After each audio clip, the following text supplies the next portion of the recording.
Hello dear aspirants, welcome करते हैं आपका exam oriented discussion of opinion and editorial articles की आज 179 क्लास के अंदर। And today is 4th April 2026।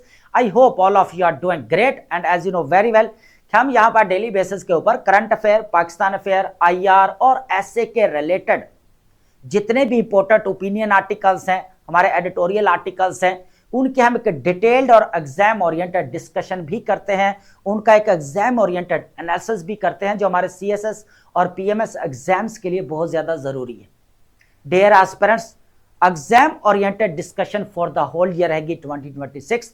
जितने भी हमारे एस्पिरेंट्स हैं वो अपने सीएसएस 2027 के लिए, और जितने भी हमारे पीएमएस एस्पिरेंट्स हैं वो भी अपनी इन न्यू डेवलपमेंट्स को, न्यू अपडेट्स को कवर कर सकते हैं। बस शर्त यह है कि आपने नोट्स मेकिंग लाजमी यहां पर करनी है, नहीं तो बाद में फिर आप करंट अफेयर की बुक्स ढूंढते फिरेंगे, फैक्ट्स एंड फिगर्स वाली बुक ढूंढते फिरेंगे, करंट अफेयर्स के नोट्स मिल जाएं, फिर आपका यहाँ पर आर्टिकल्स ढूंढते फिरेंगे, मैगजीन्स ढूंढते फिरेंगे। तो उससे कह ले के बेहतर है कि आप डेली बेसिस के ऊपर जो है वो चीज़ों को कवर करते जाएं।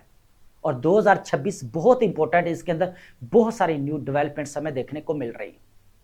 देखें, हमारा पर्पस एक है कि आपके एनालिटिकल एबिलिटी और एनालिटिकल अप्रोच को यहाँ पर डेवलप करना, जो हमारे मेन एग्जाम्स के लिए बहुत ज़्यादा मैटर करती है।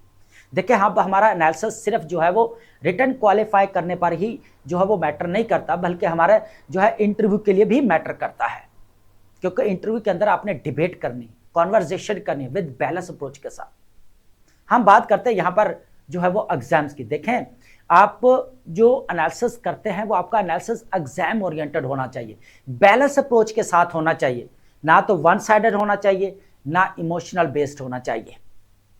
ठीक है, लॉजिकल होना चाहिए और बैलेंस अप्रोच के साथ होना चाहिए। तो जो हम इधर 5 to 6 टॉपिक्स डिस्कस करते हैं, मोर देन इनफ है। आप यही समझ लें कि आप एक करंट अफेयर का पेपर या पाकिस्तान अफेयर का पेपर आप डिकोड कर रहे हैं, और आपकी अभी से प्रैक्टिस हो रही है मेन एग्जाम्स के लिए।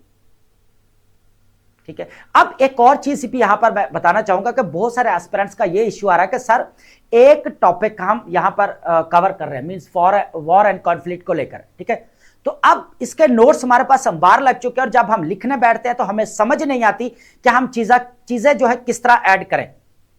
देखिए, सिंपल सी इसके लिए स्ट्रैटेजी है, सिंपल सी, कोई बड़ी रॉकेट साइंस नहीं है। एक चीज क्लियर कर दूं, चीज क्या है, जब आप एक पूरा टॉपिक प्रिपेयर करते हैं तो उसको आप डिफरेंट टाइप्स ऑफ क्वेश्चंस में उसका आंसर करने की कोशिश करें।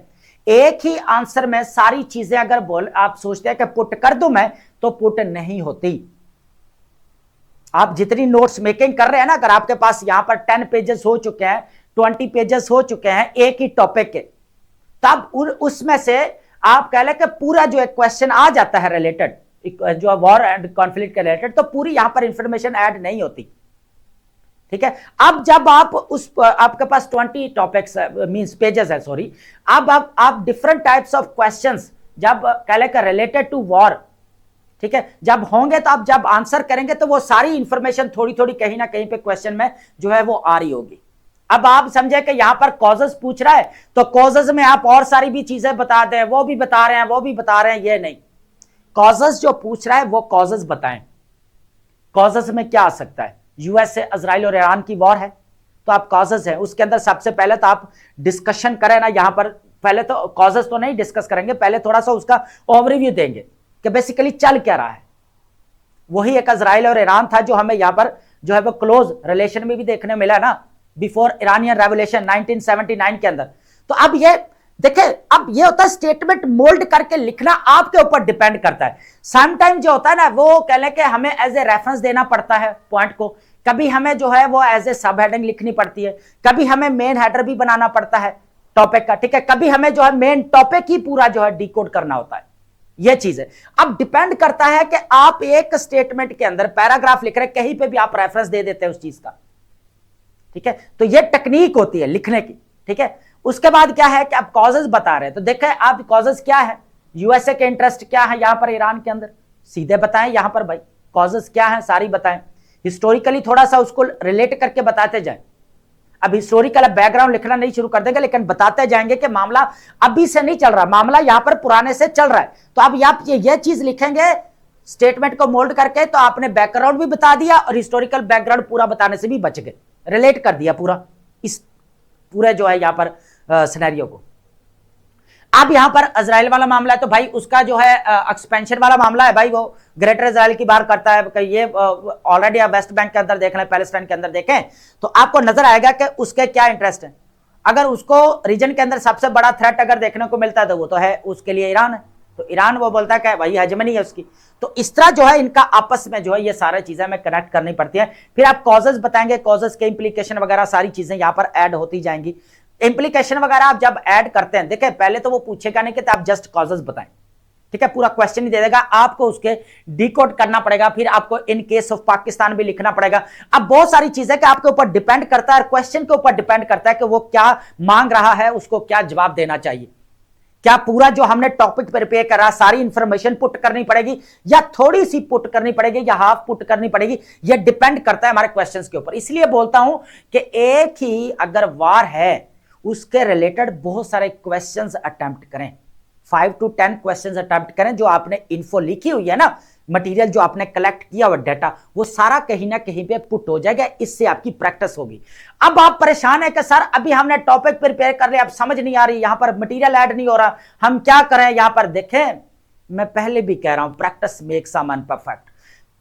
सिविल सर्विस एग्जाम में यही चीज है कि आपने यहां पर चीजों को जिस तरह डेवलप करना है, ये आस्ता आस्ता स्मूथली होंगी। आप डेली बेसिस के ऊपर प्रैक्टिस करेंगे। अगर आप सोच रहे हैं कि मैंने 5 बार भी लिखा है कि नहीं हो रहा, तो नहीं होगा। आप 20 बार लिखें उसको, 20 बार लिखें। क्यों भाग रहे हैं? आपको फियर है, आपको लिखने से फियर है आपको। यह चीज है, यह बहुत इंपॉर्टेंट है जो आपको बताना होती है, ठीक है। तो नोट्स मेकिंग बहुत ज्यादा जरूरी है। नोट्स मेकिंग अपनी डेली बेसिस के ऊपर आपने करते जाना है, पॉइंट्स को ऐड करते जाना है, ठीक है। परेशान नहीं होना कि मटेरियल कहां पे पुट करेंगे, ठीक है। तो हमारे पास ये टॉपिक्स रहने वाले हैं आज, काफी इंपॉर्टेंट है। Current affair, Pakistan affair, IR और ऐसे यहां तक के इस्लामिक स्टडी के रिलेटेड भी क्वेश्चन हम देखेंगे, और वो भी मैं बताऊंगा कि किस तरह यहां पर रिलेट करना है हमने। तो हमारे एग्जाम पॉइंट ऑफ व्यू से आज काफी इंपॉर्टेंट हमारे पास आर्टिकल्स रहने वाले। लेकिन उससे पहले हमारे पास एक इंपॉर्टेंट स्टेटमेंट है जो हम डेली बेसिस के ऊपर डिस्कस करते हैं।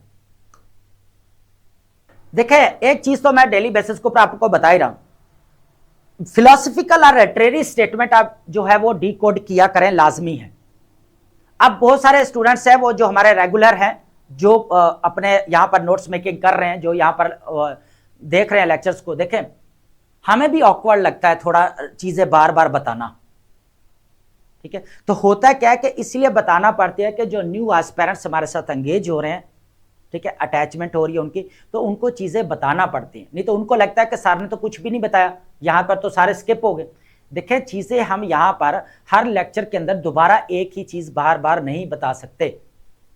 अब फिलोसफिकल और लिटरेरी स्टेटमेंट का मैं क्यों बोलता हूं, ये बहुत सारी स्ट्रेटजीज में से एक बेस्ट स्ट्रेटजी है। आप डेली बेसिस के ऊपर फिलोसफिकल या लिटरेरी स्टेटमेंट को यहां पर डिकोड करें।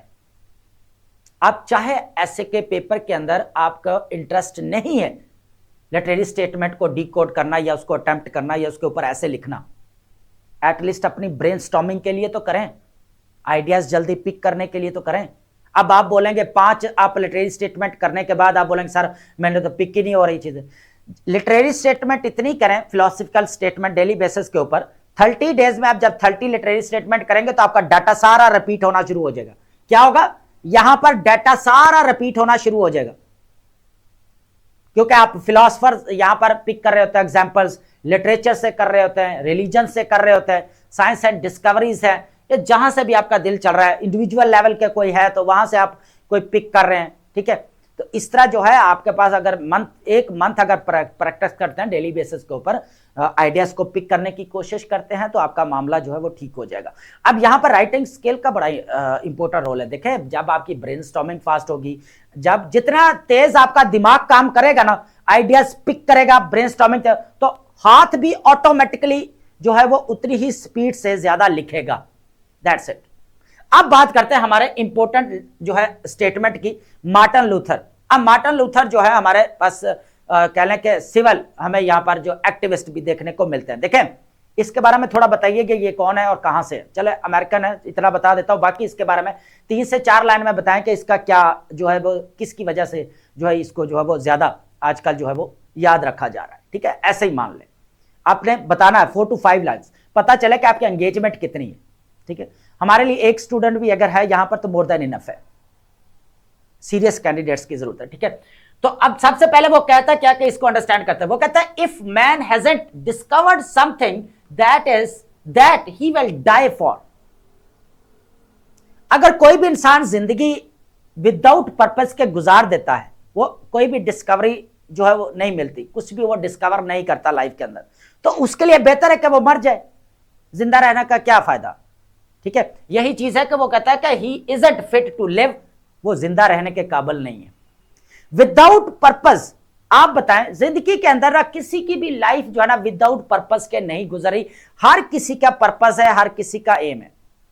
अब आपको पता है कि ये जरा रेवोल्यूशनरी भी हमें लगते हैं, तो आप बताएंगे 3-4 लाइनों में तो क्लियर हो जाएगा, लेकिन ये है कि जिंदगी पर्पस है ना होना चाहिए लाइफ का, जिंदगी का। ठीक है, तो ये नहीं है कि विदाउट पर्पस के आप जो है लाइफ गुजारते जाए तो उसका कोई फायदा भी नहीं।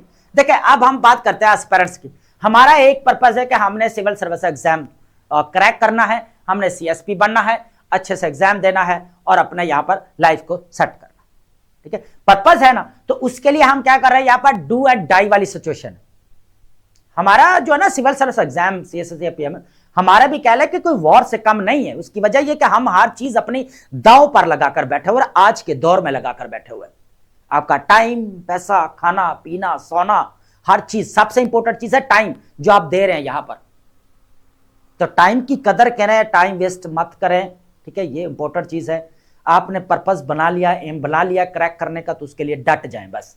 ठीक है, बाकी आप एग्जाम्पल्स, जिन लोगों ने यहां पर पर्पस है, जिन्होंने यहां पर कुछ चीजें यहां पर कह ले के डिस्कवर की हैं, ठीक है, तो आज उनका नाम भी तो है ना,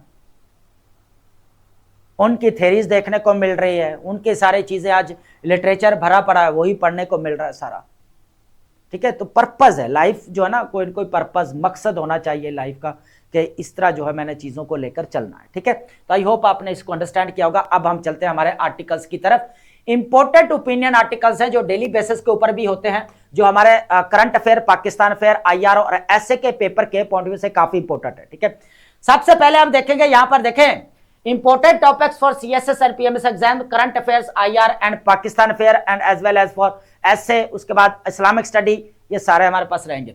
सबसे पहले अगर देखा जाए legal and political neutrality, the gulf states dilemma and Iran strategy. सबसे पहले तो एक चीज आप ये अंडरस्टैंड कर ले कि ये टॉपिक आपका ऐसे के पेपर के लिए भी इंपॉर्टेंट है।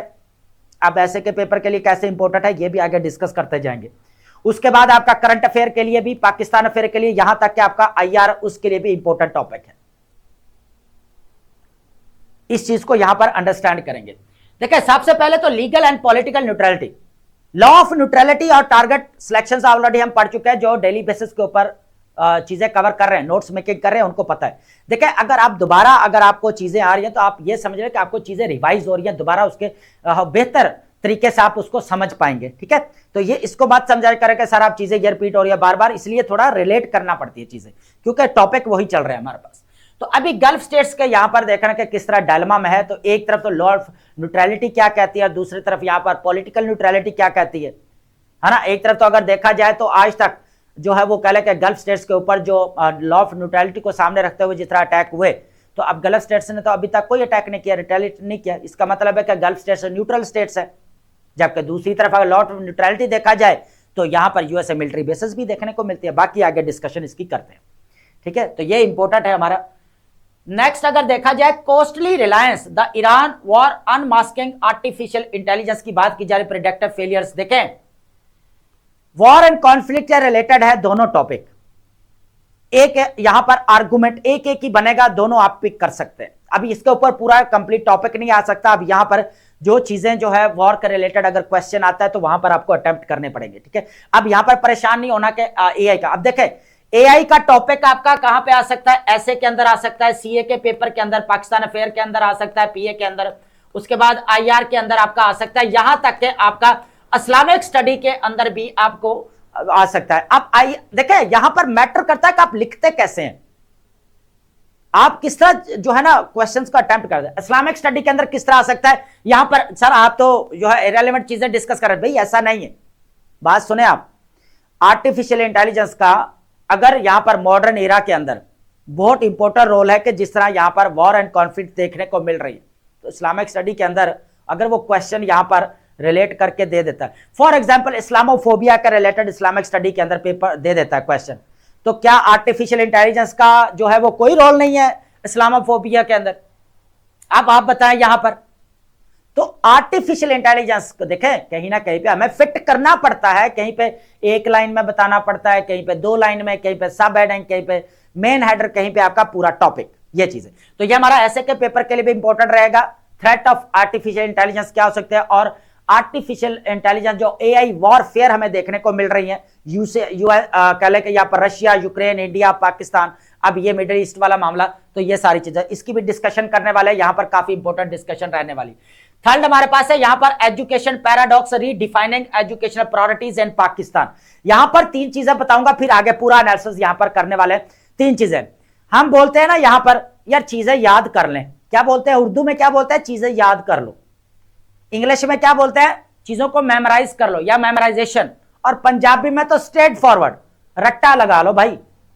तो इस रट्टे से कैसे जान छूट सकती है, इस चीज को यहां पर देखेंगे, क्योंकि एआई का दौर है, बोर्ड्स का दौर है, चैट बोर्ड्स का दौर है यहां पर, तो इन चीजों को यहां पर सामने रखना पड़ेगा। तो अब यहां पर बजट की बात नहीं करने वाले, यहां पर इंपॉर्टेंट चीजें यहां पर डिस्कस करेंगे कि किस तरह रीडिफाइन किया जा सकता है एजुकेशन को। ये इंपॉर्टेंट टॉपिक है, ये हमारा ऐसे के लिए भी इंपॉर्टेंट है, ठीक है। वो ओवरऑल देखा जाए तो एजुकेशन के हम हर जगह पे कहीं ना कहीं पे भी कोई भी मसला हो, हम एज ए सजेशन में एजुकेशन को लाजमी ऐड करते ही करते हैं। अब हर में नहीं, हमारे जो टॉपिक है, फॉर एग्जाम्पल यूथ का रिलेटेड टॉपिक है, पॉपुलेशन के रिलेटेड टॉपिक है, इकोनॉमी के रिलेटेड टॉपिक है, पॉलिटिक्स के रिलेटेड टॉपिक है, तो आपको इकोनॉमी यहां पर एजुकेशन का कहीं पे आपको जो है वो 1 लाइन में, 2 लाइन में या सब हेडिंग देनी पड़ेगी आपको, ठीक है। ये चीज है, कहीं पे नहीं भी देनी पड़ती, डिपेंड करता है। ये मैं इसी बोल रहा हूं ताकि आपको चीजें यहां पर साथ साथ क्लियर होती जाएंगी, ठीक है। उसके बाद 4th नंबर पर अदर ऑयल शॉक की बात करेंगे। देखें, पाकिस्तान फ्यूल क्राइसिस, एक तरफ तो आप ये देखेंगे कि अगर आ जाता है यहां पर क्वेश्चन वॉर एंड कॉन्फ्लिक्ट के रिलेटेड, ये हमारा करंट अफेयर के लिए भी इंपॉर्टेंट है, पाकिस्तान अफेयर के लिए भी, और हमारे एसए के लिए भी। एसए के लिए भी क्यों इंपॉर्टेंट है, देखिए आप यूक्रेन और रशिया वाला एसए का टॉपिक नहीं दिया उसने, तो यहां पर वो कोई भी यहां पर टॉपिक जो है मिडिल ईस्ट के मामले में उठाकर दे सकता है ऐसे के अंदर, तो वहां पर आपको फिर लिखना पड़ेगा। तो ऐसे current affair Pakistan affair IR के लिए इंपॉर्टेंट है। अब समझते हैं यहां पर ऑयल प्राइस, देखें इंप्लीकेशंस क्या है रीजन की खातर, रीजन के लिए इंप्लीकेशंस क्या है, या ग्लोबल लेवल के ऊपर स्पेशली अगर बात की जाए पाकिस्तान के लिए, तो क्या है यहां पर इंप्लीकेशन। सबसे पहले देखें ऑयल शॉक्स।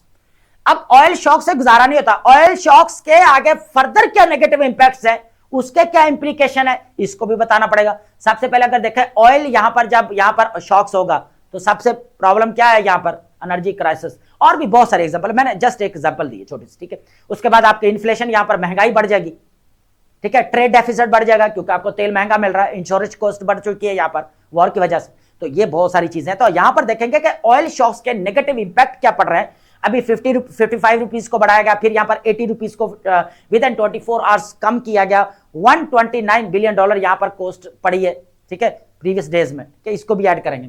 उसके बाद 5th नंबर पर है miss and take of Pakistan economic paradox, elusive growth and entrenched जो है यहां पर रेंट्स। देखें इस चीज को, ये टॉपिक जो है ना हमारा इकोनॉमी के रिलेटेड है, और इसके अंदर जो चीज बात की गई है रेंट बेस्ड इकोनॉमी, क्या चीज बात कर रहे हैं हम, rent based economy and political economy.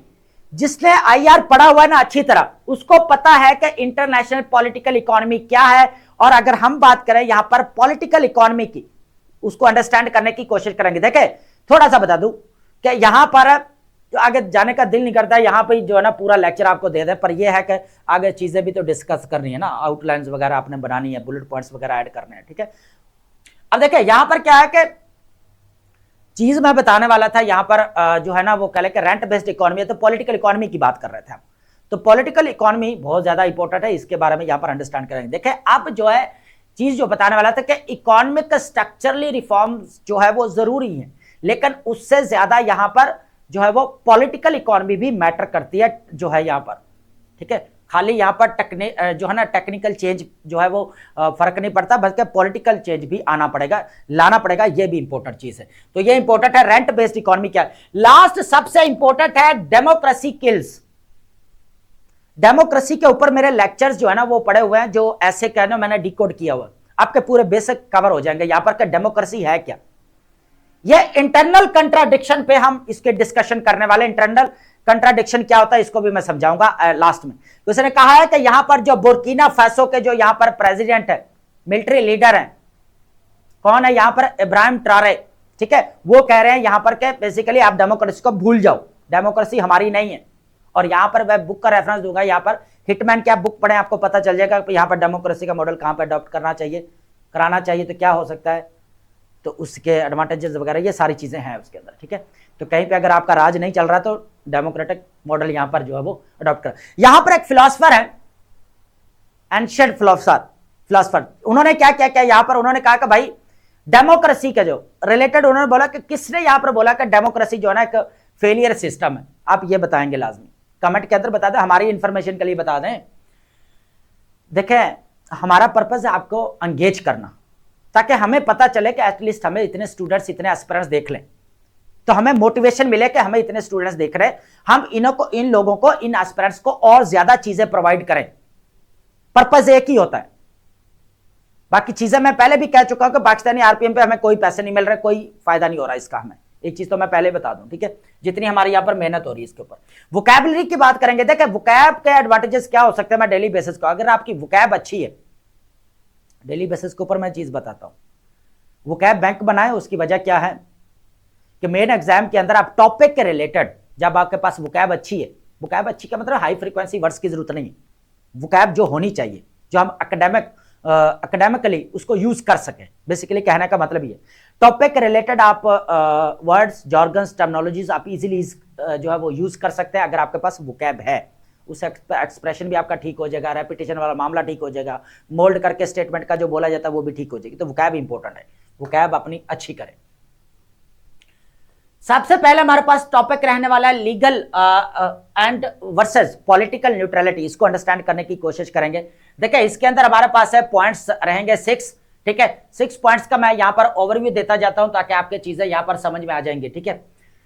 सबसे पहले हमारे पास जो पॉइंट रहने वाले थोड़ा बता दूं कि नेविगेटिंग न्यूट्रलिटी, उसके बाद लीगल वर्सेस पॉलिटिकल स्टैंडिंग, उसके बाद अनलॉफुल सिविलियन टारगेटिंग, नेक्स्ट हमारे पास पॉइंट है यूएनएस सिक्योरिटी काउंसिल स्टांस क्या रहा है, उसके बाद 5th नंबर पर है स्टेट ऑफ हॉर्मुज ब्लॉकेड, उसके बाद है last path to de-escalation की बात करेंगे, ठीक है। सबसे पहले तो आप ये अंडरस्टैंड करें ना कि ये लीगल और पॉलिटिकल हमें यहां पर जो देखने को मिल रही है न्यूट्रलिटी, इस चीज को अंडरस्टैंड देखें। यहां पर यूएसए ने तकरीबन 40 साल तक जो है यहां पर जो है गल्फ स्टेट सिक्योरिटी की बात की कि हम आपका जुम्मा लेते हैं, तो 40 ईयर्स तक जो है हमें यहां पर देखने को मिले यूएसए के मिलिट्री बेसेस, लेकिन वो यहां पर जो सिक्योरिटी यहां पर कॉम्प्रोमाइज होते हुए नजर आई, जिस तरह यहां पर ईरान की तरफ गल्फ स्टेट्स के ऊपर अटैक्स किया गया, तो यह चीज भी है यहां पर। तो यहां पर देखा जाए तो गल्फ स्टेट्स ने कहा है पॉलिटिकल न्यूट्रलिटी। अब पॉलिटिकल न्यूट्रलिटी क्या है, लॉ ऑफ न्यूट्रलिटी, दो चीजों को ऐड करेंगे। पहले लॉ ऑफ न्यूट्रलिटी क्या कहता है, देखें हम हैग कन्वेंशन जो 1917 के अंदर, कब हैग कन्वेंशन जो हुई है 1907 के अंदर, ये बेसिकली न्यूट्रल स्टेट के साथ जो है वो डील करता है। किसके साथ, न्यूट्रल स्टेट। न्यूट्रल स्टेट तब तक आपकी रहेंगी जब तक वो किसी भी दूसरी स्टेट को जो है वो मिलिट्री सपोर्ट या टेरिटोरियल सपोर्ट या यूज करने ना दे, तब तक वो यहां पर करेंगे न्यूट्रल स्टेट रहेंगी, ठीक है। अब दूसरा यहां पर जो हमें देखने को मिल रहा है जिनेवा कन्वेंशन। जिनेवा कन्वेंशन क्या है, यहां पर वो कहता है कि यहां पर जो आपका जिनेवा कन्वेंशन बेसिकली एक चीज यहां पर ऐड होती है कि जो टारगेटेड सिलेक्शन की बात की कि कहां कहां पे टारगेट कर सकते हैं, मींस आप इंफ्रास्ट्रक्चर्स है जैसे स्कूल्स के ऊपर किया गया तो इस तरह नहीं कर सकते, तो ये सारी चीजें हैं। उसके बाद अगर देखा जाए तो ये हमें यहां पर चीजें, ये है लॉ ऑफ न्यूट्रलिटी के आप कब तक जो है न्यूट्रल रह सकते हैं। अब यहां पर पॉलिटिकल न्यूट्रलिटी की बात आ रही है, इसको अंडरस्टैंड कर देखें। अगर लॉ ऑफ न्यूट्रलिटी को देखा जाए तो गल्फ स्टेट्स के अंदर यूएसए मिलिट्री बेसेस थी जिसको यहां पर ईरान की तरफ से टारगेट किया गया। ईरान इस चीज को क्लेम करता है, ईरान ये बोलता है, ईरान की तरफ से यह कहा जा रहा है। ईरान कहता है कि भाई लॉ ऑफ न्यूट्रलिटी को देखा जाए तो गल्फ स्टेट्स के अंदर यूएसए की मिलिट्री बेसेस हैं, इसका मतलब ये हमें यहां पर अटैक हो सकता है, तो हमने तो इसलिए अटैक किया। लेकिन अभी एक और चीज है, अब यहां पर वर्ड जो यूज करता है ऑन द अदर हैंड, उसके बाद कन्वर्सली, है ना, ऑन द अदर साइड, ये सारे वर्ड हम यहां पर यूज करते हैं। ये आपका बैलेंस अप्रोच है। एक तरफ आप लॉ ऑफ न्यूट्रलिटी का अकॉर्डिंग बात करेंगे कि ये मामला है, दूसरी तरफ आप ये भी देखेंगे कि भाई गल्फ स्टेट्स ने अभी तक रिटेलिएट तो नहीं किया, ना ही कोई अटैक किया यहाँ पर ईरान के ऊपर। तो इसका मतलब है गल्फ स्टेट्स अभी भी पॉलिटिकल न्यूट्रलिटी देखने को मिलती है। तो देखा जाए तो अभी भी गल्फ स्टेट्स न्यूट्रल है। न्यूट्रल वजह कि अगर यूएसए मिलिट्री बेसिस थी तो अटैक तो नहीं किया ना ईरान के ऊपर। ये चीज भी तो है ना, यहां पर यूएई वगैरह कोई भी कंट्री है, उन्होंने भी मना किया कि भाई हम अपने टेरिटरी को यूज नहीं होने देंगे ईरान के खिलाफ। ये भी चीज देखने को मिली। तो अब एक तरफ यहां पर लॉ ऑफ न्यूट्रलिटी क्या कह रहा है और दूसरी तरफ जो है यहां पर गल्फ स्टेट्स की पॉलिटिकल न्यूट्रलिटी, ये क्या चीज है। अब दोनों को एक्सप्लेन कर दिया, आई होप कि आपको समझ आ गई। लीगल एंड पॉलिटिकल स्टैंडिंग की बात की जाए तो आपको पता है कि यहाँ पर जो यूएस मिलिट्री बेसिस उनका पर ट्रेनिंग वगैरह हर चीज यहाँ पर थी, लेकिन कहीं कहीं पे भी हो सकता है कि यहाँ पर जो उनको ना पता हो कि क्या हो रहा है क्या नहीं हो रहा है, तो ये चीजें भी हो सकती हैं।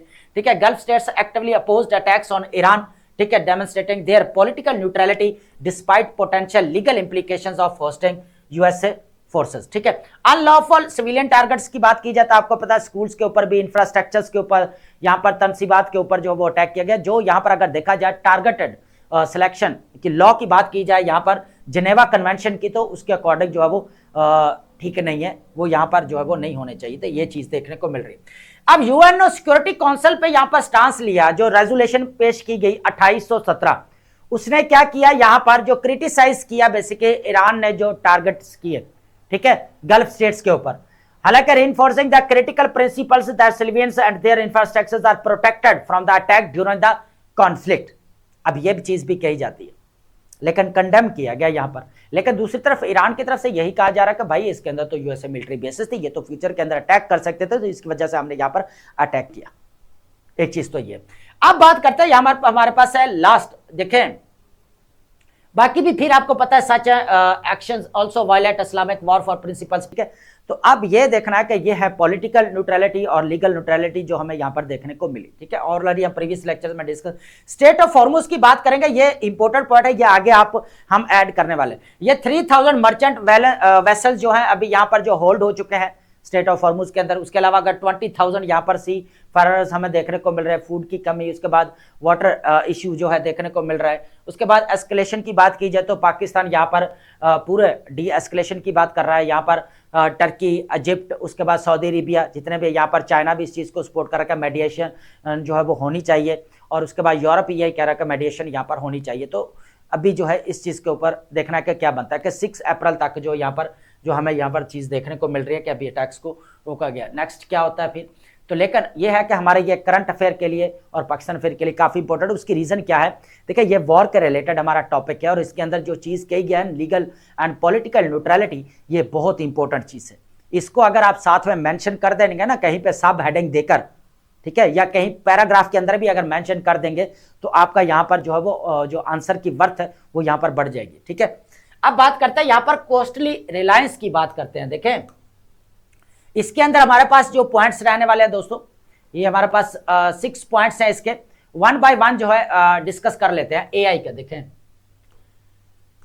अब एक पॉइंट हमारा था legal and political neutrality war के रिलेटेड। दूसरा पॉइंट हमारे पास ये रहेगा कि ये आर्टिफिशियल इंटेलिजेंस का रोल। ऑलरेडी आपको पता है यूक्रेन, रशिया और पाकिस्तान और कल इंडिया के दरमियान में एआई वॉरफेयर। उसके बाद अगर देखा जाए जितने भी मिलिटेंट्स ग्रुप्स है वो भी ड्रोन यहाँ पर यूज कर रहे हैं, तो यहीं पे एआई जो है हमें यहाँ पर वॉरफेयर देखने को मिल रही है। इस तरह यहाँ पर यूएसए, इजराइल और ईरान के दरमियान में भी देखें यहाँ पर चीज डिस्कस जो करने वाले इंपॉर्टेंट यह है एआई फर्स्ट मिलिट्री स्ट्रेटेजी जो हमें देखने को मिली, जहां पर यूएसए डिपार्टमेंट ऑफ वॉर ने क्या किया, इनिशिएटेड एआई फर्स्ट 9 जनवरी। तो आपका समझ रहे 9 जनवरी से मामला शुरू हो चुका था, 28 फेब जो यहां पर हमें बहुत लेट देखने को मिला। ठीक है, तो यहां पर यह कहा गया कि accelerating deployment of AI models into military operations. तो मिलिट्री ऑपरेशंस के अंदर यहां पर जो है उसको डेवलप किया गया। तो ये इंपॉर्टेंट है, आप ऐड करते जाएंगे।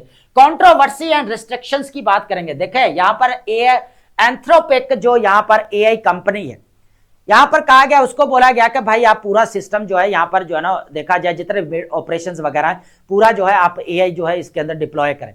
तो अब यहां पर वो तो हो गया, लेकिन बाद में फिर क्या हुआ कि यूएसए ने कहा, डिमांड की कि भाई यहां पर जो है ना रिस्ट्रिक्शन, इंटरनल रिस्ट्रिक्शंस है वो हटाओ यहां पर, कि कौन कौन से फुली ऑटोनोमियस हमें यहां पर वेपन्स, फुली ऑटोनोमियस जो वेपन्स है भाई, एक तो जो रिस्ट्रिक्शन है इंटरनली कोई हैं जो उसके वो हटाओ, आपने रिस्ट्रिक्शन लगाई हुई। उसके बाद मास सर्विलियंस है लीडिंग टू द पब्लिक जो है यहाँ पर show down and contract bans. फिर यहां पर क्या किया, एंथ्रोपिक ने कहा कि हम ये काम नहीं करेंगे, ठीक है, इसके ऊपर जो पाबंदियां लगाई वो हम यहां पर नहीं हटाने वाले। तो इससे क्या हुआ कि यहां पर जो एंथ्रोपिक कंपनी थी उसके साथ जो जितने भी एग्रीमेंट्स वगैरह थे उसके साथ कैंसिल कर दिए गए, और उसके बाद जो है यहां पर कह लें कि दोबारा जो उसके अंदर जो हमें यूज देखने को नहीं मिले। लेकिन एंथ्रोपिक ने यहां पर किया क्या क्या, ये चीजें भी देखने को मिलेगी, ऑलरेडी जो है हम इसके बारे में जो पहले भी डिस्कस कर चुके हैं, ठीक है। तो इस तरह जो है हमें एआई यहां पर जो है वो यूज होते हुए नजर आई। अब जो बात करते हैं कि एंथ्रोपिक की और ये सारी चीजें ऐड करते हैं, देखें सबसे पहले तो आप ऑप्टिमिस्टिक जो वॉर प्रेडिक्शंस देखा जाए, सबसे पहले तो तीन चीजें यहां पर देखने को मिली। एक तो है जी यहां पर रजीम जो है वो कोलैप्स कर जाएगी, दूसरा यहां पर बोला गया कि ईरान के अंदर बहुत सारे यहां पर प्रोटेस्ट शुरू हो जाएंगे यहां पर, ठीक है, एकदम से यहां पर जो है वो स्ट्राइक्स शुरू हो जाएंगे।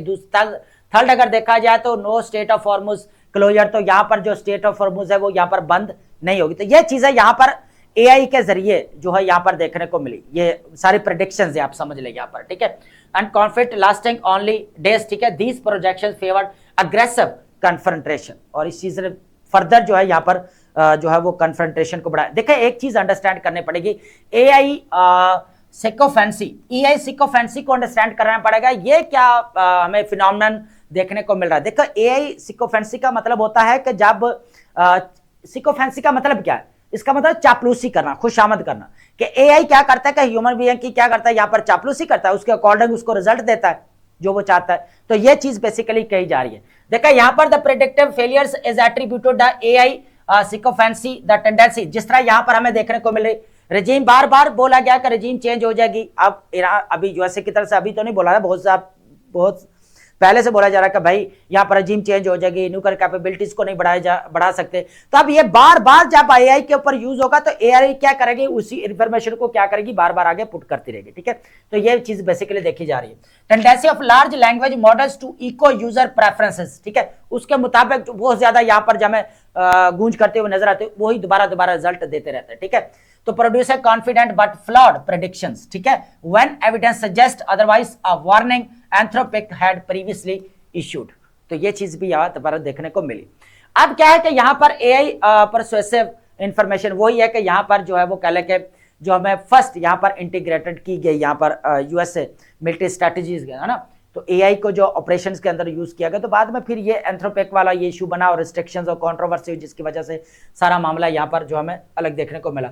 फिर क्या हुआ कि disregarding expert warning and AI first policy allowed system to present persuasive information as factual and objective appealing to those seeking confirmation of यहाँ पर confirmation of aggressive strategies and potentially influencing war initiations. तो ये चीज हमें देखने को मिल सकती है, हम अंडरस्टैंड कर सकते हैं। रीअफर्मिंग है हमारे पास, इजी है ह्यूमन जज। अगर देखें एआई जितना भी है तो जो भी है, लेकिन जो ह्यूमन बीइंग्स अपनी क्रिटिकल थिंकिंग के साथ काम कर सकते हैं वो एआई अभी तक नहीं कर सकते। देखें एआई नो डाउट बहुत कुछ कर रही है, बहुत कुछ हो भी रहा है, हर चीज देखने को मिल रही है, लेकिन अभी भी तो यही चीजें हैं कि बार बार जो एआई जो है यहाँ पर जो इंफॉर्मेशन देता है वो वही है कि एआई सिकोफेंस है ना, सिकोफेंसी सॉरी है ना। तो बार बार जो है चापलूसी देखने को मिल रही है। अब वही चीज जब एआई को बार बार देखने को मिलेगी कि रजीम चेंज इस तरह की बार बार अगर चीजें देखने को मिलती हैं तो एआई उसी तरह का यहां पर मटेरियल जनरेट करके दे देता है। तो ये चीज है बेसिकली जो एआई सिकोफेंसी हमें देखने को मिल रही है। तो अगर देखा जाए तो आर्टिफिशियल इंटेलिजेंस का जिस तरह यहां पर यूज किया गया, तो अब ये टॉपिक हमारा आर्टिफिशियल इंटेलिजेंस के रिलेटेड वो ऐसे के अंदर टॉपिक पूछ सकता है। उसके बाद अगर वॉर के रिलेटेड पूछ भी लेता है तो आपको एआई के बारे में फिर कहीं ना कहीं पे आपको क्या करना पड़ेगा, डायरेक्टली इनडायरेक्टली पुट करना पड़ेगा, कहीं लाइन देनी पड़ेगी या आपको सब हेडिंग देनी पड़ेगी या फिर आपको यहां पर एज एग्जांपल कोट करना पड़ेगा आर्टिफिशियल इंटेलिजेंस को लेकर। तो इस तरह इंफॉर्मेशन को यहां पर जो है वो पुट किया जाता है। अगर आप देखें लॉन्ग नोट्स बनाने का पर्पस क्या होता है कि आप ये एआई सिकोफेंसी है या जिस तरह यहां पर हमने नेम यहां पर डिस्कस किया, तो बस इतनी सी इंफॉर्मेशन आपने यहां पर ऐड करनी है और आपको पता होना चाहिए कि बेसिक चीजें चल क्या रही है, ठीक है, ताकि आप मेन एग्जाम के अंदर आप सारी तो नहीं लिखेंगे ना, इसमें से आप 2 सेंटेंस 3 सेंटेंस जितनी रिक्वायरमेंट होती है, ये तो हमारा टॉपिक बताता है कि भाई मुझे कितना मटेरियल आपसे चाहिए और कौन से फैक्ट्स एंड फिगर्स चाहिए। ये तो आपके ऊपर डिपेंड करता है कि आपने मटेरियल कहां से कलेक्ट किया, क्या टॉपिक को अच्छे से प्रिपेयर किया हुआ है। अब अच्छे से टॉपिक को प्रिपेयर करने का मतलब ये था आप एज इट एज इंफॉर्मेशन डाल दें, उसमें से कुछ इंफॉर्मेशन यहां पर आप पुट करते हैं, चाहे कॉजेस है, इंप्लीकेशंस है, पॉलिसी मेजर्स है, इस तरह, ठीक है। अब बात करते हैं एजुकेशन पैराडॉक्स की। लेकिन मैंने अभी जो है यहाँ पर स्टार्ट में बताया, देखिए हमारे पास यहाँ पर जो इसके पॉइंट्स रहने वाले हैं, हमारे पास 6 पॉइंट्स है, ठीक है। 6 पॉइंट्स को मैं यहाँ पर डिस्कस करने वाला हूँ। हमारे ये देखे, एक तो एजुकेशन का अगर देखा जाए तो हमारा इंपॉर्टेंट है, हमारे एसए के पेपर के लिए भी इंपॉर्टेंट टॉपिक है, और एजुकेशन, और जिस तरह हमें एआई का दौर देखने को मिल रहा है, तो जब एआई का अगर क्वेश्चन पूछा भी जाता है तो इसका थ्रेट भी अगर पूछा जाता है, मींस थ्रेट तो नहीं पूछा, पूरा टॉपिक देगा, उसके अंदर आप थ्रेट अगर डिस्कस करते हैं कि थ्रेट क्या हो सकते हैं आर्टिफिशियल इंटेलिजेंस। जैसे हमारा ऐसे आया था यहाँ पर, artificial intelligence has overstepped from its bounds, हमारा सीएसएस के अंदर ऐसा है। फिर artificial intelligence death of creativity, I think वो भी आया हमारा, ठीक है। तो अब इस तरह का, अब हम पाकिस्तान के अंदर एजुकेशन को किस तरह रीडिफाइन कर सकते हैं। जो रट्टा सिस्टम है, जो मेमोराइजेशन वाला जो हमें यहाँ पर कॉन्सेप्ट देखने को मिल रहा है, उसको किस तरह जो है यहाँ पर कर्टेल किया जा सकता है, इंपॉर्टेंट चीज ये यहाँ पर है। तो अब डिस्कस करते हैं यहाँ पर हमारे पास redefining education priorities in Pakistan, रट्टा सिस्टम को किस तरह यहाँ पर खत्म किया जा सकता है। इस चीज को यहाँ पर देखिए, बजट वाली बात, इंफ्रास्ट्रक्चर वाली बात, सारी चीजें हैं, लेकिन इंपॉर्टेंट पॉइंट्स इसके अंदर जो जिसके देखें, जिस तरह यहाँ पर जियोपॉलिटिकल सिनेरियो चेंज होता हुआ नजर आ रहा है, जिस तरह हमें यहाँ पर ग्लोबल डिमांड्स बढ़ती हुई नजर आ रही हैं, जिस तरह हमें एआई का इरा देखने को मिल रहा है, तो हमें एजुकेशन को उसी तरह जो है यहाँ पर ढालना पड़ेगा, ये चीज भी है। तो सबसे पहले अगर पॉइंट हमारे पास रहेगा catalyst for change national summit. देखें अभी यहाँ पर नेशनल समिट हुई, ठीक है, उसके अंदर क्या होगा, national curriculum council and ministry of federal education have initiated a summit to redefine educational priorities, ये इंपॉर्टेंट है, and aiming to shift from memorization to critical thinking, creativity and problem solving। अब लगता है रसल को पढ़ ही लिया। Russell क्या कहता है यहाँ पर, वो भी यही बात करता है कि भाई जो है वो आपका एजुकेशन का पर्पस क्या होना चाहिए। यहाँ पर क्रिटिकल थिंकिंग ये आप डिस्कस कर चुके हैं। उसके बाद अगर देखा जाए आपकी problem solving skill, intellectual perspective, analytical ability, analytical approach को यहाँ पर डेवलप करना है, इंटेलेक्चुअल पर्सपेक्टिव को यहाँ पर बूस्टअप करना है, एजुकेशन का पर्पस है। अब जब बात देखें, अब आपको कहां पे मार पड़ रही है, सिर्फ इन्हीं चीजों की वजह से पड़ रही है ना, क्या आपकी क्रिटिकल थिंकिंग नहीं है, एनालिसिस आपका स्ट्रॉन्ग बिल्ड नहीं हो रहा, जिसकी वजह से आप एनालिसिस के ऊपर काम करें, या लैंग्वेज के ऊपर काम करें, या टॉपिक को कवर करें, या रीडिंग को ठीक करें, या राइटिंग को ठीक करें, या ओपिनियन को ठीक करें, बेसिक कॉन्सेप्ट क्लियर करें, या नॉलेज को ठीक करें, भाई क्या करें आप बताएं। यही बात है कि अगर आप शुरू से ही एजुकेशन की critical thinking, creativity, problem solving की तरफ अगर लेकर जाया जाए, तो आज जो हम एग्जाम्स की प्रिपरेशन कर रहे हैं ना, तो आधी से ज्यादा हमारी प्रॉब्लम यहां पर ही सॉल्व हो जाएगी। तो ये बेसिकली इंपॉर्टेंट चीज है। अब ये मीनिंग पर्पज वाला एजुकेशन, आपका एजुकेशन के रिलेटेड पूछा गया था आपका ऐसे के अंदर, ठीक है। तो यहां पर एजुकेशन का जो पर्पज है, ये पॉइंट्स नोट डाउन करते जाइएगा। उसके बाद मॉडर्नाइजिंग करिकुलम की बात की जाए, देखें सबसे पहले तो आप देखें कि आपका जो ऑब्सलीट सिलेबस है या आउटडेटेड सिलेबस है, उसको सारा अपडेट करना पड़ेगा, उसको दोबारा लेकर आना पड़ेगा। और क्या क्या यहाँ पर एआई, उसके बाद रोबोटिक्स, उसके बाद स्टेम एजुकेशन की हम जो बात करते थे, बार बार जो भी हम सजेशन दे रहे, stem education, science, technology, engineering, management आप बोल सकते हैं, या मैथमेटिक्स भी आप इसको बोल सकते हैं, with greater emphasis on practical implementation, harmonising curriculum pedagogy, and उसके बाद हमारे पास assessment. This involves promoting cooperative, यहाँ पर हमारे पास फेडरलिज्म टू एड्रेस पोस्ट। यहां पर जो 18 अमेंडमेंट फ्रेगमेंटेशन हमें देखने को मिले, देखें 18 अमेंडमेंट को लेकर हमने एजुकेशन को काफी डिस्कस किया हुआ है ऑलरेडी। अब यहां पर जो मसला आ रहा है आपका एसएनसी, यहां पर जो सिंगल नेशनल करिकुलम जो यहां पर बनाया गया, भाई क्यों आज तक प्रॉपर इंप्लीमेंट नहीं हो पाया यहां पर, यही वजह, बहुत सारी इसके ऊपर रीजन देखने को मिली। सबसे पहले देखा जाए तो आपके प्रोविंसेस और जो फेडरल है उसका आपस में लैक ऑफ कोऑर्डिनेशन देखने को मिलती है। भाई एजुकेशन के ऊपर काम कर रहे हैं, भाई फाउंडेशन है, तो आप मिलकर जो है कोई ऐसी पॉलिसी बनाए। तो यहाँ पर जो स्टैक होल्डर्स हैं, एक्सपर्ट्स हैं, थिंक टैंक्स हैं, पंडित्स हैं, जितने भी, तो उनको मिल बैठकर जो इस पॉलिसी को बनाना चाहिए, एजुकेशन पॉलिसी को, ठीक है, ताकि दोबारा जो है जितना भी एजुकेशन को वो रीडिफाइन किया जा सके। तो 18 अमेंडमेंट के ऊपर कंट्रोवर्सी रही है। उसके बाद कंट्रोवर्सी क्या रही कि मींस एजुकेशन को लेकर थोड़ा सा यहाँ पर डिबेट इसके ऊपर रही है। उसके बाद है 27th अमेंडमेंट, तो आगे उसके ऊपर लेक्चर मिल जाएगा आपको, लेकिन यह 28th अमेंडमेंट की जो बोला जा रहा था, हो सकता है कि एजुकेशन जो फेडरल के पास चली जाए, और इस तरह की भी बहुत सारी जो है वो थ्योरीज देखने को मिली, लेकिन अभी तक जो इसका कोई जो हमें परफेक्ट कोई जो कह ले कि एक एविडेंस देखने को मिले, तो वो अभी तक नहीं आया। तो वो नेक्स्ट पता नहीं क्या होता है, लेकिन उसका, लेकिन ये है कि अभी तक के लिए तो एआई, रोबोटिक्स और ये वाला स्टेम एजुकेशन ये इंपॉर्टेंट है। उसके बाद हमारे पास है एड्रेसिंग लॉन्ग स्टैंडिंग इशू। देखिए सबसे बड़ा जो मसला आ रहा है ना यहां पर, वो रट्टे वाला आ रहा है, मेमोराइजेशन वाला आ रहा है, ठीक है।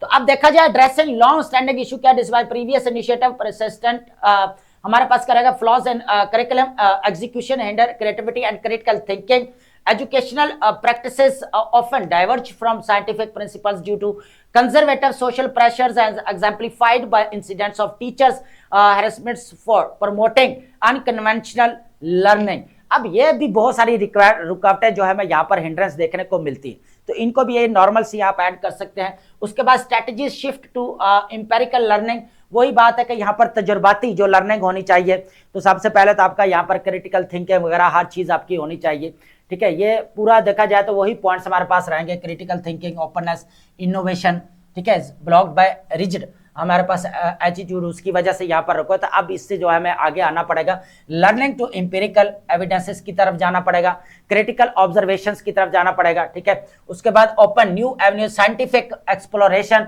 और एजुकेशन मेथडोलॉजीज, ये इंपॉर्टेंट चीज है। सबसे पहले तो यहाँ पर साइंटिफिक एक्सप्लोरेशन इंपॉर्टेंट चीज है, उसके बाद हमारे पास एजुकेशन मेथडोलॉजीज, इसको चेंज करना पड़ेगा, ये भी इंपॉर्टेंट है। तो आप जो है इन पॉइंट्स को आप नोट डाउन कर सकते हैं। उसके बाद है यहाँ पर इसके लिए पॉलिसी मेजर्स क्या हो सकते हैं भाई, सजेशंस क्या है। तो सजेशन में सबसे इंपॉर्टेंट चीज है कि यहाँ पर जो बात की इंटर प्रोविंशियल कोऑर्डिनेशन, ये इंपॉर्टेंट चीज है। अब देखें ये इस तरह का मैटर है, ये बहुत इंपॉर्टेंट है, बुनियादी कह लें कि यहाँ पर बेसिक रिक्वायरमेंट है एजुकेशन, ठीक है। तो आप 4 प्रोविंसेस जितनी तरह का मिल बैठकर नहीं बैठेंगे, मिल बैठकर जो है वो नहीं सोचेंगे, इसके ऊपर काम नहीं करेंगे, एक पेज के ऊपर नहीं आएंगे, तो बात यहाँ पर नहीं बनेगी, ठीक है। उसके बाद है इफेक्टिव इंप्लीमेंटेशन सपोर्ट। देखें अगर यहाँ पर पॉलिसी बन भी जाती है तो उनकी प्रॉपर इंप्लीमेंटेशन नहीं हो सकती होती, उसकी वजह क्या आती है, आप एसएनसी को देख सकते हैं, आप सिंगल नेशनल करिकुलम को, इंप्लीमेंटेशन आप सब नहीं। तो जो भी यहाँ पर पॉलिसीज बनाई जा रही हैं उसके लिए प्रॉपर इंप्लीमेंटेशन होना ये बहुत ज्यादा जरूरी है, ठीक है। पॉलिसीज तो बन जाएंगी, अब ये हमारे पास पॉलिसी मेजर्स वाले, ये यहाँ पर क्या कर सकते हैं, क्या उसके पॉजिटिव इंपैक्ट पड़ सकते हैं, क्या करना चाहिए, एजुकेशन का पर्पस क्या है, ये सारी चीजें हम इसके अंदर डिस्कस किए, ये हमारा एसे के पॉइंट ऑफ व्यू से काफी इंपॉर्टेंट है, ठीक है। अब बात करते हैं अनदर ऑयल शॉक की बात करते हैं। देखें यहां पर अनदर ऑयल शॉक की अगर बात करें तो इंपॉर्टेंट चीज ये है कि अब ये पॉइंट ऐड करते जाए, जब हम बात करते हैं ना implications for region, global level, या स्पेशली अगर हम बात करें पाकिस्तान के लिए इंप्लीकेशंस क्या है मिडिल ईस्ट के क्राइसिस को लेकर, तो सबसे पहले जो हमारे पास इंप्लीकेशन आएगा वो आएगा यहाँ पर ग्लोबल ऑयल सप्लाई जो डिसरप्ट हुई है उसका, है ना, ग्लोबल ऑयल सप्लाई डिसरप्शन। तो सबसे पहले यही पॉइंट देखने को मिलेगा। अब यहां पर आपको पता है कि स्टेट ऑफ हॉर्मुज वाला पूरा जो मामला आपको पता ही है, वो बार बार क्या उसको डिस्कस करें, लेकिन यहां पर जो कह ले के पाकिस्तान के ऑयल प्राइसेस है, इसके ऊपर हमने पहले भी डिस्कस किया। ऑयल रिजर्व्स जो 1990s के बाद जो बनाए जाने की बात की वो भी यहाँ पर नहीं बनाए गए, जो यहाँ पर इकोनॉमिक बफर्स होने चाहिए, ज़खायर होने चाहिए, ताकि हम जो है बुरे वक्त के अंदर उसको इस्तेमाल कर सके, तो वो चीज भी यहाँ पर देखने को नहीं मिले। तो अब इसके जो है हमें यहाँ पर जो नेगेटिव इंपैक्ट्स देखने को मिल रहा है उस चीज को देखेंगे। देखिए सबसे पहले तो ग्लोबल प्राइसेस तो आपको पता है कि $120 to $150 तक तो जो देखने को मिली, लेकिन the USA Israel war on Iran has caused external prices shocks and leading to unavoidable sharp increase of domestic petrol and diesel prices despite initial government attempt to absorb cost which cost the exchequer $129 billion जो है cost पड़ी पाकिस्तान को। अगर देखा जाए तो 55 जो है यहाँ पर रुपीज। अब देखें ये वो फैक्ट्स एंड फिगर्स हैं जो या स्टैट्स हैं जो आपने लाजमी नोट डाउन करना कि ड्यूरिंग वॉर जब यहाँ पर मिडिल ईस्ट का मामला चल रहा था तो पाकिस्तान को जब ऑयल के यहाँ पर नेगेटिव इंपैक्ट देखने को मिला, ऑयल शॉक्स, तो पाकिस्तान ने यहाँ पर ऑयल की प्राइसेस को कितना बढ़ाया, 55 रुपीज, फिर यहाँ पर और बढ़ाया, फिर कितना कम किया गया लास्ट 24 आवर्स में, यहाँ पर अभी 80 रुपीज कम किए गए यहाँ पर। तो ये चीज भी है, तो इतना यहाँ पर हमें यहाँ पर चीज देखने को मिल रही है कि इस तरह प्राइसेस हाइक्स हुई, किसकी वजह से, सारा मामला आपको पता मिडिल ईस्ट की वजह से, स्टेट ऑफ हॉर्मुज की वही बार बार चीजें क्या रिपीट करें वही आ रही है, ठीक है। गवर्नमेंट रिस्पांस कैपेसिटी की अगर बात करें, देखें to manage crisis the government has ordered early market closure for energy conservation, announced targeted subsidies देने की बात की गई, यहाँ पर और भी बहुत सारी चीजें, यहाँ पर जो ऑस्टेरिटी की भी बात की गई कि यहाँ पर जो गवर्नमेंट के एक्सपेंडिचर्स है उसको कम किया जाए, ठीक है, ये सारी चीजें यहाँ पर देखने को मिली। उसके बाद टैक्स रेवेन्यू जो हमें यहाँ पर वीक देखने को मिल रहा है उसकी भी बात की गई। राइजिंग पब्लिक एक्सपेंडिचर उसको ऊपर भी mean Pakistan lacks the capacity to sustain fuel subsidies threatening macro economic stability. देखिए अब इसके बात करते हैं यहाँ पर जो हमें जो मैक्रो इकोनॉमिक स्टेबिलिटी के जो थ्रेटन कर रहा है यहाँ पर ऑयल शॉक।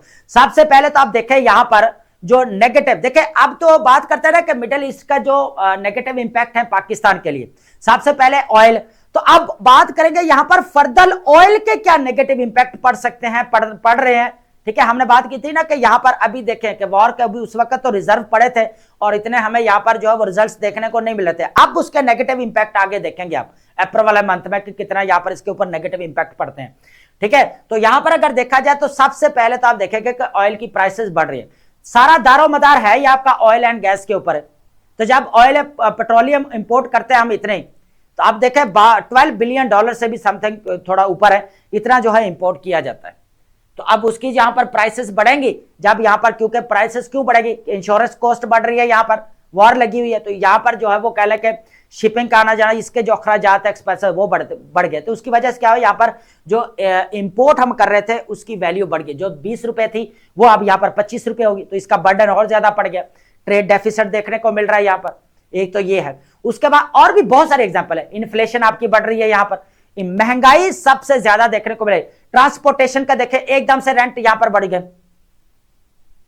ठीक है। उसके बाद आप यहां पर देखें इंडस्ट्रीज का देखें, उसके बाद इंडस्ट्री को चलो यहां पर जो है वो टैक्स एग्जम्पशन सब्सिडीज वगैरह देखने को मिलेगी। आगे हम लेक्चर वही डिस्कस करेंगे, पॉलिटिकल इकोनॉमी वाला, बहुत इंपॉर्टेंट है।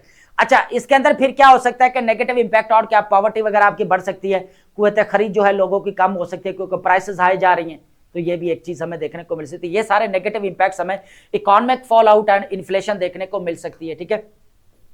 पॉलिसी फेलियर्स की अगर बात की जाए, देखें अब यहां पर पॉलिसी फेलियर स्ट्रक्चरल रिफॉर्म्स की बात की जाए तो ये इंपॉर्टेंट है कि यहां पर सबसे पहले तो देखा जाए तो यहां पर जो टैक्स रिफॉर्म्स हमें डिले हुए, जो पहले तो क्या किया यहाँ पर डिस्कस किया जाता था कि यहाँ पर जो टैक्स रिफॉर्म होने चाहिए, स्ट्रक्चरल रिफॉर्म्स होने चाहिए, वो यहाँ पर नहीं होते हुए नजर आए जिस तरह होने चाहिए, जो कह ले के हमारे इकोनॉमिक ग्रोथ की तरफ लेकर जाए।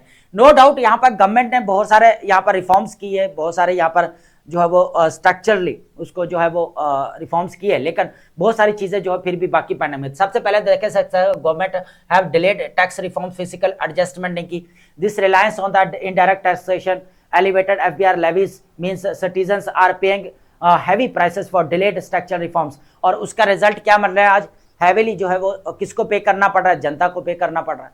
और यहाँ पर जो अभी भी इस सिनेरियो में भी लोग अपना बिजनेस चमका रहे हैं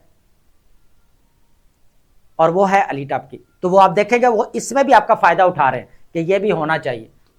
अब ये चीज है, अब बात करते हैं यहाँ पर द मिसिंग टेक ऑफ की बात कर रहे हैं। देखें यहाँ पर दो चीजें, एक आपका पॉलिटिकल इकोनॉमी के बारे में अंडरस्टैंड करें, ठीक है। पॉलिटिकल इकोनॉमी अगर आपको समझ आ जाती है तो सारी चीजें समझ आ जाएंगी।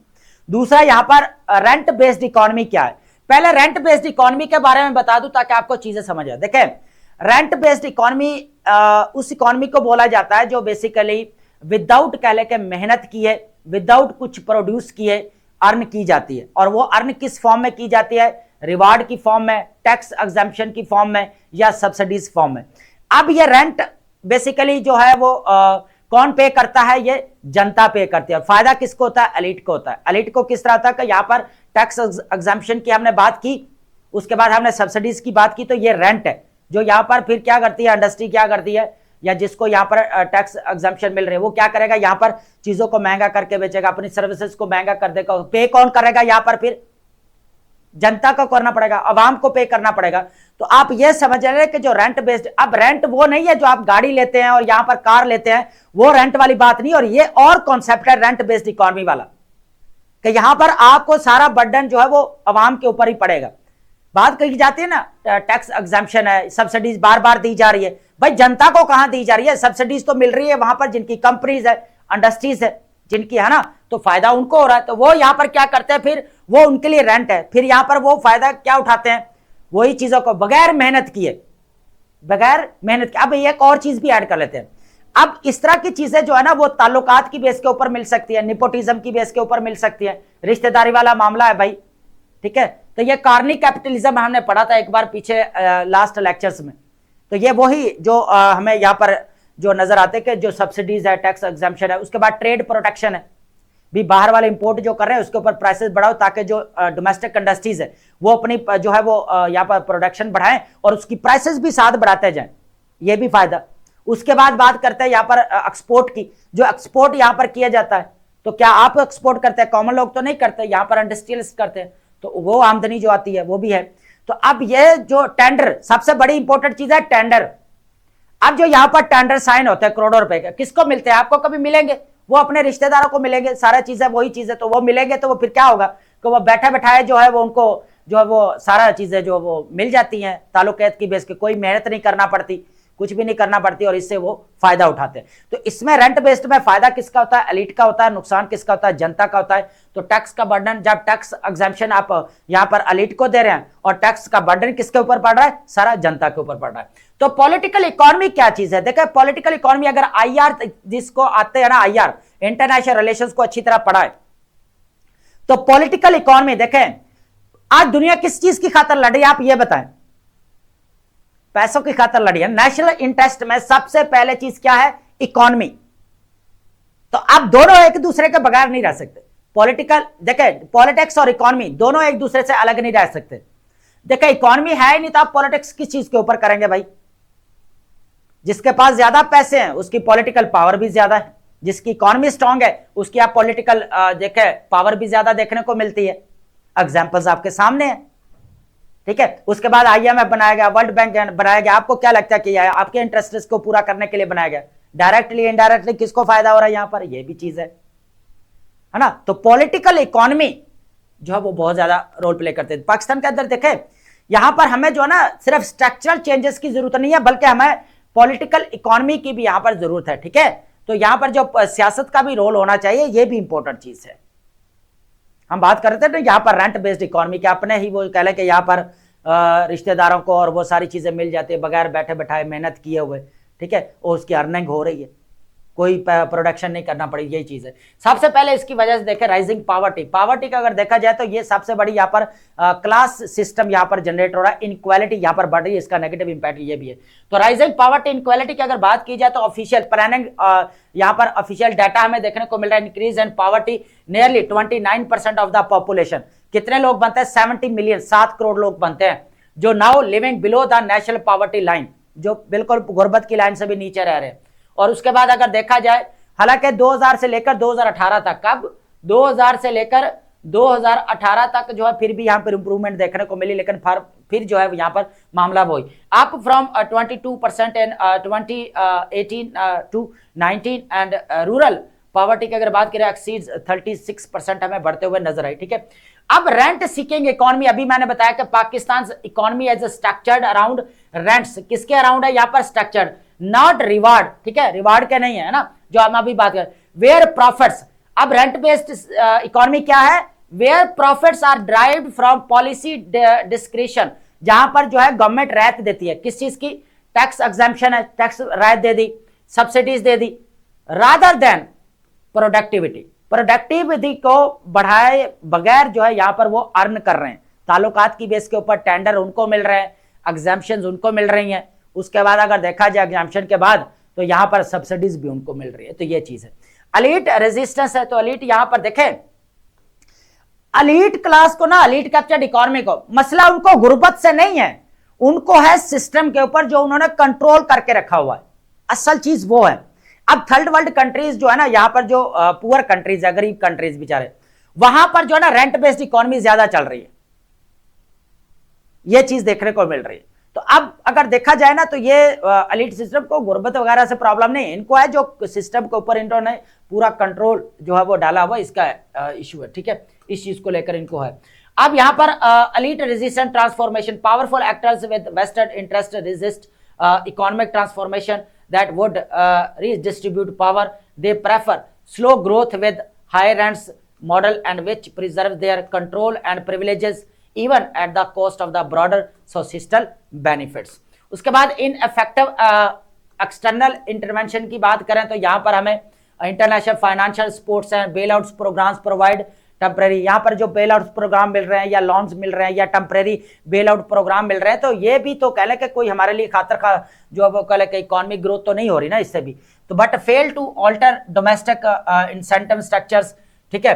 तो इससे फिर सारा हमें जो है ना यहाँ पर जो लॉस इंपैक्ट नेगेटिव देखने को मिल रहा है वो यह है बैड इक्विलिब्रियम, मीन्स ये होता है कि बुरी तरह जो है यहाँ पर जो है वो कह लें कि इनइक्वालिटी हमें देखने को मिल रही है। देखें बराबरी कहाँ देखने को मिलेगी, यहाँ पर बुरी हालत हुई पड़ी, उसकी वजह क्या है? यहाँ पर एक तो आपका रेंट बेस्ड इकोनॉमी, दूसरा यहाँ पर आपका देख ले कि एलिट कैप्चर्ड इकोनॉमी, तो ये चीजें ऑलरेडी हमें देखने को मिल रही है। तो इकोनॉमिक इक्वालिटी कहाँ पर आएगी, ठीक है। तो यहाँ पर जो है ना फिर जो है ना चीजें जो है ना यहाँ पर चेंज हो जाती है कि जो आपका स्ट्रक्चर रिफॉर्म्स की जरूरत नहीं है, बल्कि यहाँ पर पॉलिटिकल भी वो जो है ना वो रिफॉर्म्स की ज़रूरत है, ठीक है। जिस तरह होनी चाहिए, पॉलिसी मेजर्स अच्छे होने चाहिए, जिस तरह ये सब्सिडीज टैक्स एग्जाम्पशंस की बात की जाती है, दिए जा रहे हैं, तो इसके ऊपर कंट्रोल रखना भी ज़रूरी है। तो ये हमारा इकोनॉमी के रिलेटेड टॉपिक था, बहुत इंपॉर्टेंट था, जो आप नोट डाउन कर सकते हैं। और इकोनॉमी का आपको पता है कि हर जगह पर हमें जो है वो कहीं ना कहीं पे as a reference 2 line 3 line जो जैसे मैं पहले भी कहता हूँ कि कहीं ना कहीं पे आपको रेफरेंस देना पड़ेगा। अब बात करते हैं कि डेमोक्रेसी किल्स, ये इंपॉर्टेंट स्टेटमेंट रहेगी। यहां पर जो इब्राहिम ट्रॉरे ने कहा है कि people need to forget about democracy. क्या कह रहा है? लोगों को डेमोक्रेसी के बारे में भूल जाना चाहिए, यह कहा जा रहा है। अब यहां पर एक आपसे क्वेश्चन है, कमेंट के अंदर बताइएगा कि डेमोक्रेसी एंशिएंट फिलोसफर, चलो बता देता हूं, एंशिएंट फिलोसफर जो है कौन सा था जो कह के डेमोक्रेसी को एज ए फेलियर सिस्टम समझता था? कमेंट के अंदर लाजमी बताएं कि कौन सा है, पता चले कि आप पूरा लेक्चर ले भी रहे हैं, आपकी एंगेजमेंट है, ये चीज है। तो अब यहां पर जो है ना इब्राहिम ट्रॉरे बेसिकली जो है ना ये 2022 के अंदर जो है यहां पर पावर जो है वो पावर में आता है, ये मिलिट्री लीडर है, ठीक है। तो यहां पर देखा जाए तो इन्होंने कहा है कि डेमोक्रेसी जो है वो किल्स, मर चुकी है, यहां पर मार दी गई है। उसकी वजह क्या है? यहां पर जो डेमोक्रेसी डीम्ड डेडली मरी पड़ी है, उसकी वजह क्या है कि उसने कहा है कि जो डेमोक्रेसी है वो हमारे थर्ड वर्ल्ड कंट्रीज के लिए नहीं है। यहां पर जो है हमारे तो इंटरनल सिक्योरिटी यहां पर चैलेंजेस जो है वो खत्म नहीं हो रहे। तो इंटरनल सिक्योरिटी चैलेंजेस आपकी फोर्सेस खत्म करें, बाहर वाले मामले भी अपने फोर्सेस करें, तो आप डेमोक्रेसी क्या कर रही है यहां पर? तो इसलिए इसने बोला कि यहां पर जो है मिलिट्री रूल होना चाहिए। उसकी वजह क्या है कि वहां पर सिक्योरिटी चैलेंजेस बहुत ज्यादा, मिलिटेंट्स ग्रुप्स बहुत ज्यादा है, जिसकी वजह से इसने कहा है कि यह चीज ऐसे होनी चाहिए।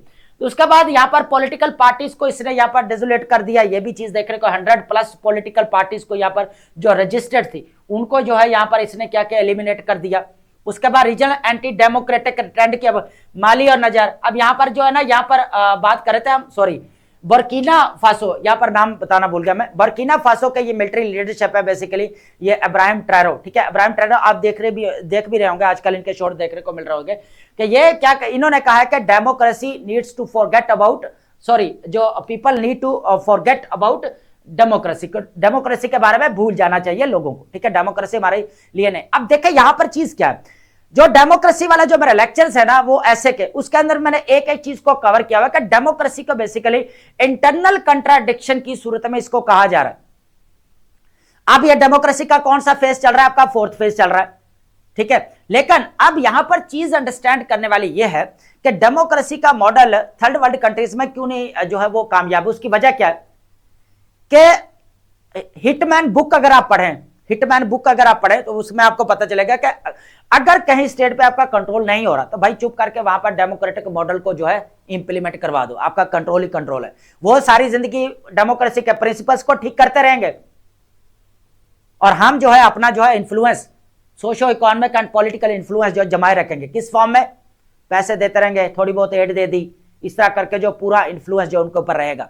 तो वो सारी जिंदगी कैसे प्रिंसिपल्स को डेमोक्रेसी के ठीक करेंगे, रूल ऑफ लॉ को ठीक करेंगे क्या, ठीक है, एजुकेट करेंगे लोगों को, पूरा जो जस्टिस होना चाहिए, ट्रांसपेरेंसी, अकाउंटेबिलिटी वो होगी, यहां पर देखने को मिलेगी। इंटरनल चैलेंजेस बढ़ते जा रहे हैं। अब डेमोक्रेसी और देखें ना भाई, डेमोक्रेसी क्या स्टेट की हद तक है? Are you getting my point? क्या डेमोक्रेसी एक स्टेट के बाउंड्री के अंदर ही डेमोक्रेसी है, बाहर कोई डेमोक्रेसी नहीं? मेरे कहने का मतलब यह है कि आज जो डेमोक्रेटिक स्टेट्स आपस में एक दूसरे से लड़ रहे हैं, लार्जेस्ट डेमोक्रेसी यहां पर ईस्ट की तरफ देखने को मिलती है इंडिया की, इधर से पाकिस्तान भी तो अब दोनों आपस में यहां पर लड़ते हुए नजर आ रहे। तो फिर इसका मतलब यह है कि डेमोक्रेसी क्रॉस बाउंड्री जो है वो डेमोक्रेसी नहीं है, वो आपके एनिमी ही है। तो डेमोक्रेसी मतलब इसका मतलब यही कि आपके स्टेट के अंदर ही है, कोई रूल ऑफ लॉ नहीं है। अगर आप बाहर किसी से लड़ रहे हैं, वो स्टेट के अंदर भी रूल ऑफ लॉ, चलो वो अलग बात है कि ये वो स्टेट के अंदर भी तो कौन सा कंप्रोमाइज ही चीजें मिल रही है। लेकिन यह है कि आप बात करें कि डेमोक्रेसी सिर्फ जो है ना वो कह लें कि हमें नजर आते हैं यहाँ पर स्टेट के अंदर ही, इसका मतलब बाहर नहीं है। बाहर तो लोग आज भी वायलेशन हो रही है, ह्यूमन वायलेशन हो रही है। तो डेमोक्रेसी देखें, डेमोक्रेसी की बार बार जो हम बात करते हैं ना यहाँ पर, इससे तो अच्छा है अथॉरिटेरियन रूल वाले चाइना वाले, और ये यही अच्छे जा रहे हैं कम से कम डेमोक्रेसी। तो डेमोक्रेसी जो है ना प्रिंसिपल्स ठीक करते करते जो है ना पूरी जिंदगी आपकी गुजर जाती है। डेमोक्रेसी के लिए बेसिक जो रिक्वायरमेंट्स है वो आपकी पॉलिटिकल अवेयरनेस होना बहुत ज्यादा जरूरी है। जितने यहां तो आज भी हम जो है लोगों को वोट डालना सिखा रहे हैं, आज भी वोट डालना सिखा रहे हैं लोगों को। तो डेमोक्रेसी के प्रिंसिपल ही ठीक कर रहे हैं ना। आप आपकी एजुकेशन देखें 60 के राउंड खड़ी है यहां पर। तो डेमोक्रेसी, इसीलिए यहां पर अब्राहम टोरा ने कहा कि भाई जो ये डेमोक्रेसी है वो हमारे थर्ड वर्ल्ड गरीब लोगों के लिए नहीं है, क्योंकि हमें ऑलरेडी सिक्योरिटी चैलेंजेस का सामना है। जहां पर डेमोक्रेसी आपकी फेल हो जाती है वहां पर आना पड़ता है फोर्सेस को। तो फोर्सेस बेचारी फिर आकर जो है इंटरनल जो सिक्योरिटी चैलेंजेस है उनको खत्म करती है, एक्सटर्नल मामलात को भी डील करती है।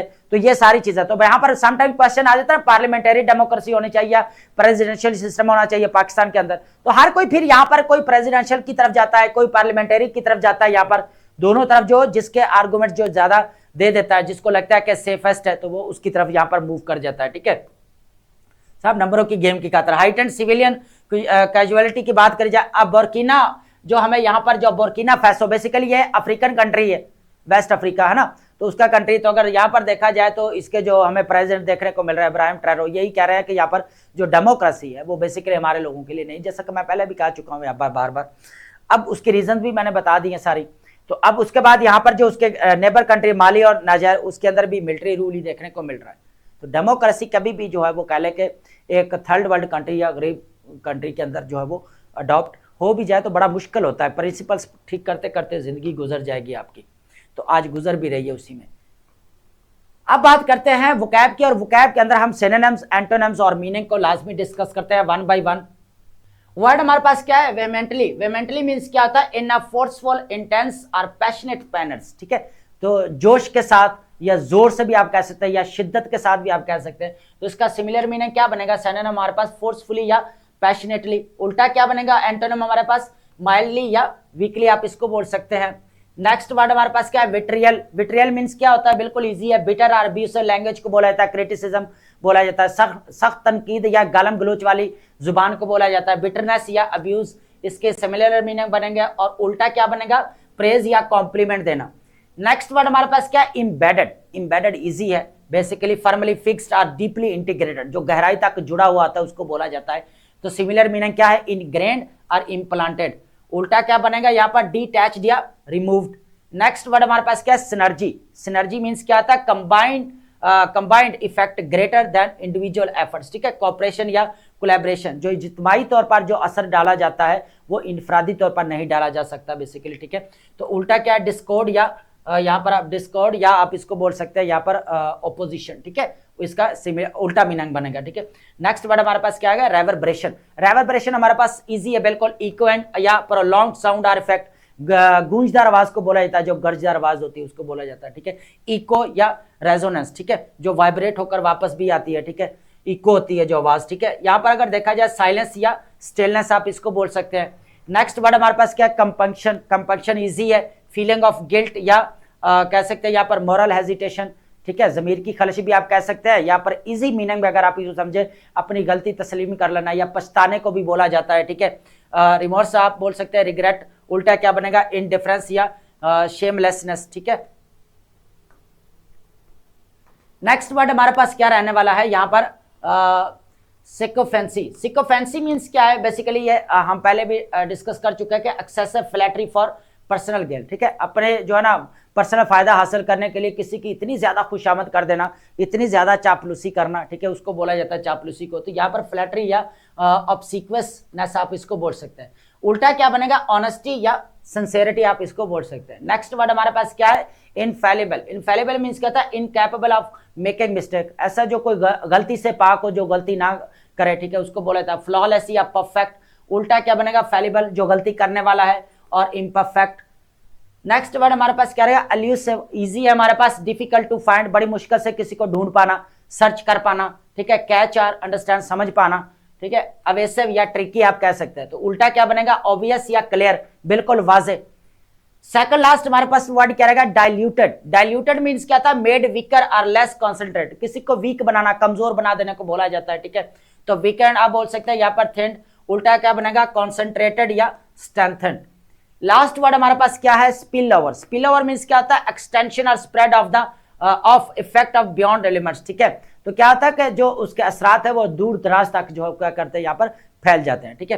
तो ये चीज है, तो फैलने को आप बोल सकते हैं ओवरफ्लो या स्प्रेड।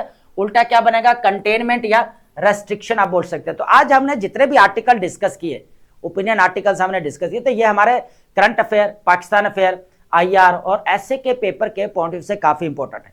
अब इस्लामिक स्टडी की मैं बात कर रहा था, देखें अब वॉर को लेकर जो है इस्लामिक स्टडी के अंदर वो क्वेश्चन पूछ सकता है कि जिस तरह यहाँ पर वॉर को लेकर चैलेंजेस फेस करना पड़ रहा है, या इस्लामोफोबिया के रिलेटेड वो क्वेश्चन पूछ लेता है। तो इस्लामोफोबिया के जब रिलेटेड क्वेश्चन पूछेगा तो क्या आप आर्टिफिशियल इंटेलिजेंस के साथ रिलेट कर नहीं सकते कि आर्टिफिशियल इंटेलिजेंस के ऊपर किस तरह जो फॉल्स प्रोपेगेंडा और मिस इन्फॉर्मेशन या डिस इन्फॉर्मेशन शेयर की जाती है, तो उसका भी आप यहां पर देख सकते हैं, ठीक है। तो इस तरह जो है ना वो चीजें आप रिलेट कर सकते हैं। आप एग्जामिनर जो है कंटेम्परेरी सिनेरियो को सामने रखते हुए क्वेश्चंस आपके बनाता है। तो आज जितने भी हमने टॉपिक डिस्कस किए बहुत इंपॉर्टेंट है, इनको लाजमी नोट डाउन किया करें, ठीक है। बुलेट पॉइंट में कर ले, चाहे लॉन्ग नोट्स बना रहे हैं चाहे शॉर्ट नोट्स बना रहे हैं, वो आपके ऊपर डिपेंड करता है। जिस तरह आप इजी है, जिस तरह आपकी मेमोरी जो है वो इजी है, जिस तरह आप चीजों को जल्दी से पिक कर सकते हैं, ठीक है। तो आई होप आपने लेक्चर अंडरस्टैंड किया होगा and thank you so much.